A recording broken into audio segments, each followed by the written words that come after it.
ഈശോ മിശിഹായ്ക്ക് സ്തുതിയായിരിക്കട്ടെ. പരിശുദ്ധ അമ്മയ്ക്കും പരമപിതാവിനും 1000 നന്ദി എന്നെ ഈ അൾത്താരയിൽ നിർത്തിയതിന്. എൻ്റെ പേര് സീന. ഞാൻ വരുന്നത് ട്രിവാൻഡ്രത്ത് നിന്ന്. ഞാൻ ആദ്യമായി ഉടമ്പടി എടുത്തത് 2023 ജൂൺ 3-ാം തീയതിയാണ്. ഞാനൊരു കസിൻ ചേച്ചിയുടെ അറിവിലാണ് ഈ കൃപാസനത്തെക്കുറിച്ച് അറിയുന്നത്. ആദ്യം ചേച്ചി പറയുമ്പോൾ ഞാൻ പറയും, ഈ ഉടമ്പടി അനുസരിച്ച് എല്ലാ ദിവസവും പള്ളിയിലൊക്കെ പോകണമല്ലോ. അപ്പം എൻ്റെ ജോലി ദൂരെ ആയതുകൊണ്ടും എനിക്കത് നടക്കൂല, അതുകൊണ്ട് എന്നെക്കൊണ്ട് പറ്റൂല എന്ന് ഞാൻ പറയുമായിരുന്നു.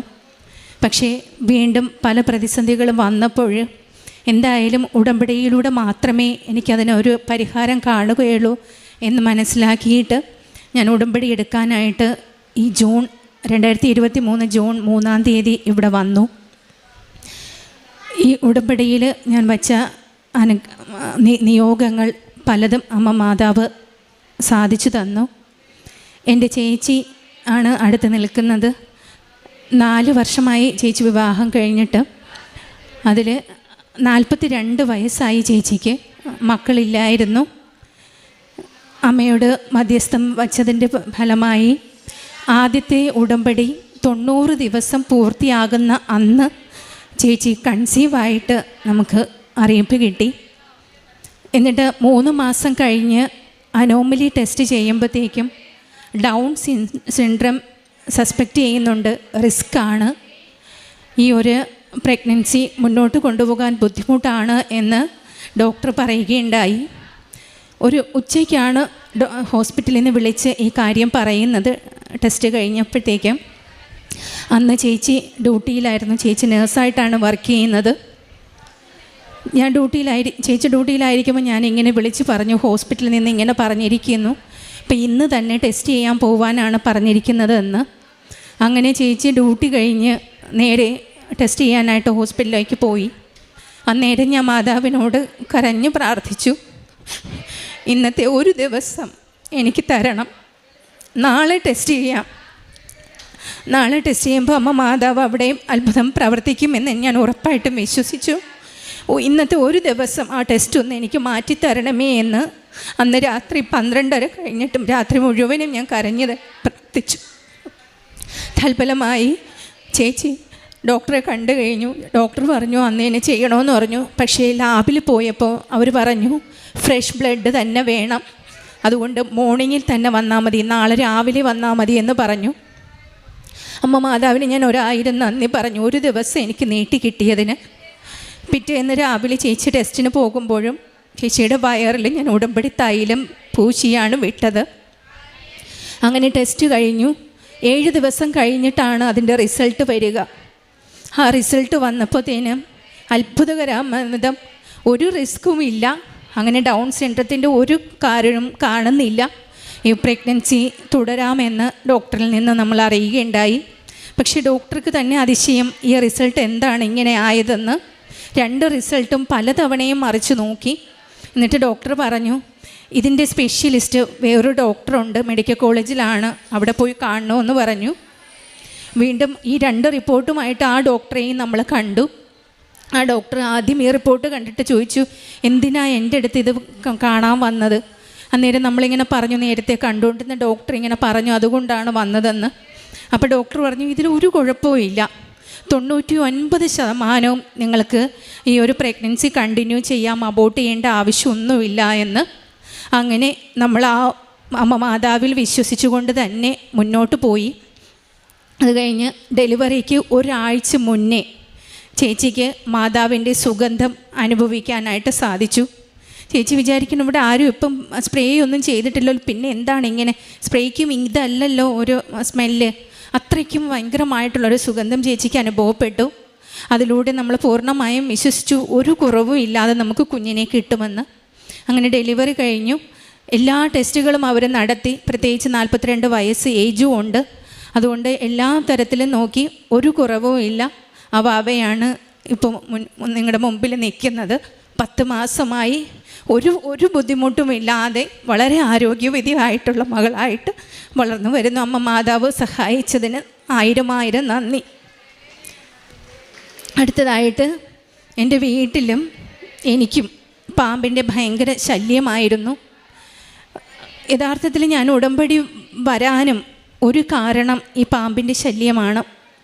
പലതവണയായിട്ട് പല ബുദ്ധിമുട്ടുകളുണ്ടായി. ഉടമ്പടി 2023 ജൂണിൽ എടുക്കുന്നതിന് തൊട്ട് മുന്നത്തെ ഡിസംബർ ജനുവരി മാസങ്ങളിൽ ഒരു 3 ആഴ്ചയ്ക്കുള്ളിൽ 12ഓളം പാമ്പാണ് എൻ്റെ വീട്ടിൽ. ആരും പറഞ്ഞാൽ പോലും വിശ്വസിക്കൂല. എൻ്റെ മക്കൾ പഠിക്കുന്ന സ്റ്റഡി റൂമിലാണ് ഏറ്റവും കൂടുതലായിട്ടും കണ്ടത്. ആ സ്റ്റഡി ടേബിളിൻ്റെ ആ ഇടയ്ക്കുള്ള റാക്കിൽ അവൾ ബാഗ് വയ്ക്കും. ആ ബാഗിനടിയിൽ വരെ പാമ്പ്. പക്ഷേ ദൈവം സഹായിച്ച് യാതൊരു ബുദ്ധിമുട്ടും ഉണ്ടാക്കിയില്ല. പക്ഷേ ഇതിങ്ങനെ അടിക്കടി ആയപ്പോഴത്തേനും ഭയങ്കരമായിട്ട് മാനസിക ബുദ്ധിമുട്ട്. ചെയ്യേണ്ടതൊക്കെ ചെയ്തു, പല മാർഗങ്ങളും പറഞ്ഞു, അതൊക്കെ ചെയ്തു. എന്നിട്ടും ഈ മണ്ണെണ്ണ ഒഴിക്കാനും വെളുത്തുള്ളി ചതച്ചിടാനും ഒക്കെ പറഞ്ഞു. എന്നിട്ടും അതിനൊരു മാറ്റം കാണുന്നില്ല. വീണ്ടും ആ പാമ്പിനെ കാണുന്ന ഒരവസ്ഥയായിരുന്നു. വീട്ടിൽ കയറുമ്പോഴേ പേടിയാണ്. ഞാനും ആയാലും ഹസ്ബൻഡായാലും 4 പാടും നോക്കും, എവിടെയെങ്കിലും ഉണ്ടോ എന്ന്. ഇങ്ങനെ പേടിച്ചാണ് വീട്ടിലോട്ട് കയറുന്നത് വരെ. വീട്ടിൽ അമ്മയോട് പറയുമ്പോഴും അമ്മ പറയും, നീ അവിടെ താമസിക്കേണ്ട, നീ ഇങ്ങ് വന്ന് താമസിക്കുക എന്ന് പറയും. പക്ഷേ അതിനുമുള്ള സാഹചര്യത്തിൽ പാമ്പിനെ കാണുന്ന സമയത്ത് 2 ദിവസം അവിടെ പോയി നിൽക്കും. വീണ്ടും ഇങ്ങ് ഹസ്ബൻഡ് വീട്ടിലോട്ട് വരുമായിരുന്നു. ഇതിനൊരു മാറ്റം ഉണ്ടാകണമല്ലോ എന്ന് കരുതി. അപ്പോഴാണ് ഞാൻ കസിൻ ചേച്ചി പറയുന്നത്, രണ്ടാമത് ഞാൻ ആദ്യം ദിവ്യബലി പങ്കെടുക്കാൻ പറ്റൂല എന്ന് പറഞ്ഞ് വേണ്ടാന്ന് വെക്കും. പക്ഷേ ഈ ഒരു ബുദ്ധിമുട്ട് എന്നെ ഒത്തിരിയധികം വിഷമിപ്പിക്കുന്നത് കൊണ്ടാണ് ഞാൻ ഉടമ്പടി എന്തായാലും എടുക്കാം, അതിലൂടെ എനിക്കൊരു മാറ്റം വരുമെന്ന് ഞാൻ പൂർണ്ണമായിട്ടും വിശ്വസിച്ചത്. അങ്ങനെ ഇരിക്കുമ്പോഴാണ് എൻ്റെ വീട്ടിൻ്റെ തൊട്ടടുത്ത് ഒരു മകൻ 10ാം ക്ലാസ് പഠിക്കുകയായിരുന്നു. ആ മകൻ പഠിച്ചുകൊണ്ടിരിക്കുന്ന സമയത്ത് പാമ്പ് കടിച്ചു മരിച്ചു എന്നുള്ള വാർത്തയും വരുന്നത്. ഇതും കൂടി ആയപ്പോഴത്തേക്കുമാണ് ഞാൻ പൂർണ്ണമായിട്ടും എന്തായാലും ഉടമ്പടി എടുത്തേ പറ്റുള്ളൂ എന്നുള്ള ഇതിൽ വന്നു. ഞാൻ ഉടമ്പടി എടുത്തു. പക്ഷേ ആ ജൂണിലാണ് 2023 ജൂണിൽ ഞാൻ ഉടമ്പടി എടുക്കുന്നു. ഇന്നേ വരെ 1.25 വർഷത്തോളം ആകുന്നു. ഇന്നേ വരെ ഒരു പാമ്പ് പോലും എൻ്റെ വീട്ടിനകത്തോ പുറത്തോ മുറ്റത്തോ എൻ്റെ കണ്ണിൽ പോലും എൻ്റെ മാതാവ് കാണിച്ചിട്ടില്ല ഇന്നേ വരെ. ഞാൻ പൂർണ്ണമായിട്ടും വിശ്വസിക്കുന്നു മാതാവാണിത് മാറ്റിത്തന്നത്. തീർത്ത വെള്ളം തളിച്ചു നോക്കി, അച്ഛനെ കൊണ്ട് പ്രാർത്ഥിപ്പിച്ച് നോക്കി, എന്നിട്ടൊന്നും മാറ്റം വന്നില്ല. പക്ഷേ ഉടമ്പടി ഉപ്പ് വീട്ടിനകത്തും വീട്ടിന് പുറത്തും ഞാൻ വിതറി, വിശ്വാസ പ്രമാണം ചൊല്ലി വിതറി പ്രാർത്ഥിച്ചതിന് ശേഷമാണ് ഈ ഒരു മാറ്റം വന്നത്. അമ്മ മാതാവിനും തിരുക്കുമാരനും 1000 നന്ദി പറയുന്നു. അതോടൊപ്പം എനിക്ക് എൻ്റെ വസ്തു 2 വർഷത്തോളമായി ഒരു 50 സെൻറ്റ് സ്ഥലം വിൽക്കാനിട്ടിരുന്നു. പക്ഷേ അത് വിറ്റു പോകുന്നില്ലായിരുന്നു. ആൾക്കാർ വരും നോക്കും, പക്ഷേ വില പറയൂല. അഥവാ ആരെങ്കിലും ഒരു താല്പര്യം കാണിച്ചാൽ തന്നെ തൊട്ടടുത്തുള്ളവർ വില ഇത്രയൊന്നും കിട്ടത്തില്ല, വളരെ കുറച്ച് കിട്ടത്തുള്ളൂ എന്ന് പറയും. അങ്ങനെ മാറി പോവുമായിരുന്നു. പക്ഷേ ഉടമ്പടി എടുത്ത് പ്രാർത്ഥിച്ചതിന് ശേഷം ആ വസ്തു വിൽക്കാനായിട്ട് സാധിച്ചു. അത് ഇവിടെ വന്നതുകൊണ്ടാണ് എനിക്കത് നടന്നത്, ഇല്ലെങ്കിൽ നടക്കത്തില്ലായിരുന്നു. അമ്മ മാതാവ് അത് സഹായിച്ചു തന്നു. എനിക്ക് കഴുത്തിന് വേദനയും നടുവേദനയും ഒക്കെ ആയിരുന്നു. ഞാൻ തോന്നിക്കൽ വർക്ക് ചെയ്യുന്ന സമയത്ത് 2 വർഷം മുമ്പ് 1 മാസത്തോളം ഞാൻ ആയുർവേദ ഹോസ്പിറ്റലിൽ കിടപ്പായിരുന്നു. അന്നേരം പറഞ്ഞു, ഇനി ഹെൽമറ്റ് യൂസ് ചെയ്യാൻ പാടില്ല, 2 വീലർ ഉപയോഗിക്കാൻ പാടില്ല എന്നാണ് പറഞ്ഞു വിട്ടത്. പക്ഷേ ഉടമ്പടി എടുത്തതിന് ശേഷം ഉടമ്പടി തൈലം ഞാൻ കഴുത്തിലൊക്കെ പുരട്ടി പ്രാർത്ഥിച്ചു. അതിനുശേഷം എനിക്ക് ഹെൽമറ്റ് ധരിച്ച് എൻ്റെ 2 വീലറിൽ തന്നെ എനിക്കിപ്പോഴും ജോലിക്ക് പോകാനായിട്ട് അമ്മ മാതാവ് സഹായിച്ചു തന്നു. അമ്മ മാതാവ് ഇനിയും ഒത്തിരി അനുഗ്രഹങ്ങൾ തന്നു. വീട് വെച്ചുകൊണ്ടിരിക്കുന്ന പൂർത്തിയാകുന്ന സമയത്ത് പറഞ്ഞാൽ മതിയെന്ന് പറഞ്ഞു, അതുകൊണ്ട് ഇപ്പോൾ പറയുന്നില്ല. തന്ന എല്ലാ അനുഗ്രഹത്തിനും 1000 നന്ദി പറയുന്നു.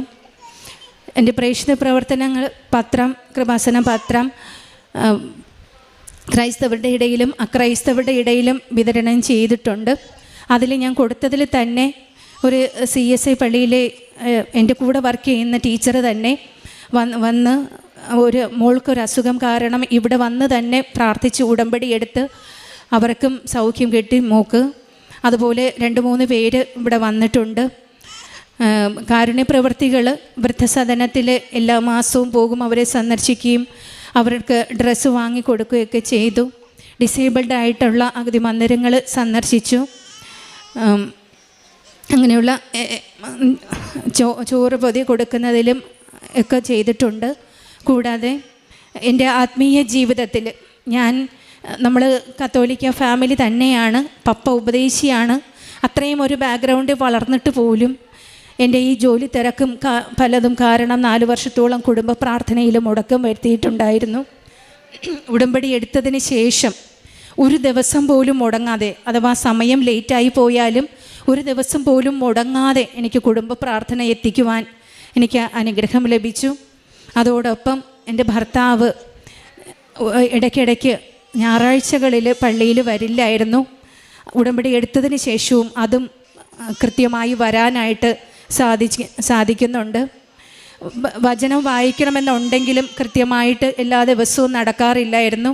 ഉടമ്പടി എടുത്തതിന് ശേഷം കൃത്യമായി വചനം വായിക്കുവാനും ഈശോയോട് കൂടുതൽ അടുക്കുവാനും ദിവ്യബലിയിൽ ഏറ്റവും ഭക്തിയവണ്ണം ഉൾക്കൊള്ളുവാനും ഒരു ദിവസം പോലും മുടങ്ങാതെ ദിവ്യബലിയിൽ പങ്കെടുക്കുവാനും എനിക്ക് സാധിച്ചു. ആ ദിവ്യബലി ഒരു ദിവസം നമ്മുടെ പള്ളിയിൽ ഇല്ല എങ്കിൽ, അച്ഛൻ എന്തെങ്കിലും അസൗകര്യം ഇല്ല എങ്കിൽ മറ്റേതെങ്കിലും പള്ളിയിൽ ഉണ്ടോ എന്ന് അന്വേഷിച്ച് നോക്കി ഞാൻ അത് അറ്റൻഡ് ചെയ്യുമായിരുന്നു. ഒരു ദിവസം പോലും മുടങ്ങാതെ എനിക്ക് ദിവ്യബലിയിൽ പങ്കെടുക്കുവാനും ആത്മീയപരമായിട്ടുള്ള ഇത്രയും വളർച്ചയ്ക്കും സഹായിച്ചത് ഈ ഒരു ഉടമ്പടിയാണ്. ഈ കൃപാസന മാതാവാണ്. അമ്മയ്ക്കും തിരുക്കുമാരനും 1000 നന്ദി. യെശയ്യാ പ്രവാചകൻ്റെ പുസ്തകം 26-ാം അധ്യായത്തിൽ 3 മുതലുള്ള തിരുവചനങ്ങളിൽ, അങ്ങയിൽ ഹൃദയമുറപ്പിച്ചിരിക്കുന്നവനെ അങ്ങ് സമാധാനത്തിൻ്റെ തികവിൽ സംരക്ഷിക്കുന്നു. എന്തെന്നാൽ അവൻ അങ്ങയിൽ ആശ്രയിക്കുന്നു. കർത്താവിൽ എന്നേക്കും ആശ്രയിക്കുവിൻ. ദൈവമായ കർത്താവ് ശാശ്വതമായ അഭയശിലയാണ്. എങ്ങനെയാണ് ഇന്ന് ഓരോ അനുഭവ സാക്ഷ്യവും ഇവിടെ വന്ന് സാക്ഷ്യമെന്ന് പറയുന്നത് ദൈവിക ഇടപെടലുകളാണ്. അതൊരു പ്രസംഗമാണ്, അനുഭവ പ്രസംഗമെന്നാണ് ബഹുമാനപ്പെട്ട VP ജോസഫ് അച്ഛൻ പറയുക. ദൈവത്തിൻ്റെ അളവില്ലാത്ത കൃപകൾ നമ്മിലേക്ക് ചൊരിയുവാനായിട്ട് ഇടയാക്കിയ ഉടമ്പടി ജീവിതം, ആ ഉടമ്പടി ജീവിതത്തിലൂടെ നാം ദൈവവുമായിട്ട് അടുത്ത സ്നേഹത്തിൽ, ദൈവസ്നേഹത്തിൽ വളർന്ന, അതിലൂടെ നമുക്ക് ലഭിച്ച കൃപയുടെ ഓരോ അനുഭവങ്ങളാണ് ഇവിടെ ഓരോ മക്കളും വന്ന് സാക്ഷ്യ പ്രസംഗമായിട്ട് പങ്കുവയ്ക്കുന്നത്. സീന എന്ന ഈ മകള് താനിവിടെ വരാനുണ്ടായ സാഹചര്യങ്ങളും പാമ്പുകളുടെയും തേളുകളുടെയും മേൽ നീ ചവിട്ടി നടക്കുമെന്ന് 91-ാം സങ്കീർത്തനത്തിൽ പറയുന്നുണ്ട്. തൻ്റെ വീടിൻ്റെ 12 വർഷമായിട്ട് 12 പാമ്പുകളോളം കുറച്ച് നാളുകൾക്കുള്ളിൽ തങ്ങൾക്ക് കൊല്ലേണ്ടി വന്നു എന്നും, എന്നാൽ ഇന്നിപ്പോൾ 1.25 വർഷത്തോളമായി ഉടമ്പടി എടുത്ത് ഉടമ്പടി വെഞ്ചരിച്ച ഉപ്പ് അവിടെ ഇട്ട് പ്രാർത്ഥിച്ചതിന് ശേഷം അങ്ങനെ ഒരു ജീവികളുടെ അതൊന്ന് കാണാൻ പോലും മാതാവ് ഞങ്ങൾക്ക് ഇടവരുത്തിയിട്ടില്ല എന്നാണ് ഈ മകളിവിടെ പങ്കുവയ്ക്കുക. പിന്നീട് തൻ്റെ ചേച്ചിയുടെ കുഞ്ഞിൻ്റെ കാര്യം ഡൗൺ സിൻഡ്രോമൊക്കെ ആകും എന്ന് പറഞ്ഞ ആ കുഞ്ഞിനെയാണ് ഇന്നാൾ താരയിൽ കൊണ്ടുവന്ന് ദൈവത്തിന് സമർപ്പിച്ച് സാക്ഷ്യങ്ങൾ പങ്കുവയ്ക്കുക. അതുപോലെ തന്നെ വീണ്ടും തങ്ങളുടെ സ്ഥലം വിൽക്കുന്ന കാര്യവും, അതുപോലെ ഈ മകൾക്ക് തന്നെ കിട്ടിയ 6 വർഷത്തോളമായിട്ട് താൻ അനുഭവിച്ചു കൊണ്ടിരുന്ന തൻ്റെ ശരീരത്തിൻ്റെ ബുദ്ധിമുട്ടുകൾ, അതിൽ നിന്നൊക്കെ കിട്ടിയ സൗഖ്യം, ഇതൊക്കെയായിട്ട് ഇന്ന് ഇവിടെ വന്നു നിന്ന് ദൈവത്തെ മഹത്വപ്പെടുത്തുമ്പോൾ കർത്താവിൽ ആശ്രയിക്കുന്നവൻ എങ്ങനെയുള്ള വ്യക്തിയാണെന്നുള്ളത് തിരുവചനം, അതായത് യെശയ്യാ പ്രവാചകൻ്റെ തിരുവചനത്തിലൂടെ നാം കേട്ടു. തനിക്കും തൻ്റെ കുടുംബത്തിനും ദൈവം ഈ കൃപകൾ ചൊരിയുവാനായിട്ട് ഉടമ്പടി എടുത്തത് വഴി ഈ ഒരു വ്യക്തിയായി താൻ എങ്ങനെ മാറി, താനും ദൈവവും തമ്മിലുള്ള ഉടമ്പടി ബന്ധത്തെ എത്രമാത്രം വിശുദ്ധിയോടെ സംരക്ഷിക്കുവാൻ, അതിന് അമ്മയുടെ നീല കാപ്പയിൽ പൊതിഞ്ഞു പിടിച്ചുകൊണ്ട് നാം ഉടമ്പടി എടുത്ത മക്കൾ അമ്മയോടൊത്തുള്ള ഒരു ജീവിതം നയിക്കാനായിട്ട് അമ്മയുടെ തന്നെ മാധ്യസ്ഥം തേടുമ്പോൾ നമുക്ക് ജീവിതത്തിൽ ഒത്തിരിയേറെ സംരക്ഷണം ലഭിക്കും. നമുക്ക് ഒത്തിരിയേറെ കാര്യങ്ങൾ ക്രിസ്തുവിന് വേണ്ടിയിട്ട്, അതായത് ക്രിസ്തു മഹത്വപ്പെടുന്നതിന് വേണ്ടിയിട്ട് ചെയ്യുവാൻ സാധിക്കും. അതൊക്കെ തന്നെയാണ് ഇവിടെ ഈ മകൾ ഇന്ന് വന്ന് സാക്ഷ്യം പങ്കുവയ്ക്കുമ്പോൾ തനിക്ക് ലഭിച്ച ഓരോ കൃപകളായിട്ട് പറയുന്നത്. നമുക്ക് അതുപോലെ കാരുണ്യ പ്രവർത്തനങ്ങൾ, മാനസിക രോഗികൾ, വൃദ്ധരായിട്ടുള്ള വ്യക്തികൾ, ഓരോ കാര്യങ്ങളിലും എങ്ങനെ ഈശോ ആണെങ്കിൽ ഇന്ന് എന്ത് ചെയ്യും, ഇതാണ് നാം ചിന്തിക്കേണ്ടത്. ഈശോ ഇവരുടെ അടുത്ത് വരികയാണെങ്കിൽ ഈ വ്യക്തികളെ ഈശോ എന്തായിരിക്കും, എങ്ങനെയായിരിക്കും ഈശോ അവരെ കരുതുക? ഈ ഒരു കരുതലാണ് ഉടമ്പടി എടുത്തു കഴിയുമ്പോൾ നമ്മുടെ ജീവിതത്തിൽ വരുത്തേണ്ടത്. അതുകൊണ്ടാണ് കാരുണ്യ പ്രവർത്തനങ്ങളും പ്രേക്ഷിത പ്രവർത്തനവും ഉടമ്പടിയുടെ 2 ചിറകുകളാണെന്ന് പറയുക. അങ്ങനെ ഈ ചിറകുകളിലൂടെ പറന്ന് ദൈവസന്നിധിയിലെത്തുവാനും മറ്റുള്ളവരെയും ദൈവത്തിലേക്ക് അടുപ്പിക്കുവാനും ഓരോ മക്കൾക്കും ലഭിക്കുന്ന എല്ലാ കൃപകൾക്കും പ്രത്യേകിച്ച് ഈ മകളുടെയും കുടുംബത്തെയും ദൈവം അനുഗ്രഹിച്ചതിനും നമുക്ക് കരങ്ങളടിച്ച് ദൈവത്തെ മഹത്വപ്പെടുത്താം. യേശുവേ നന്ദി, യേശുവേ സ്തുതി, യേശുവേ ആരാധന.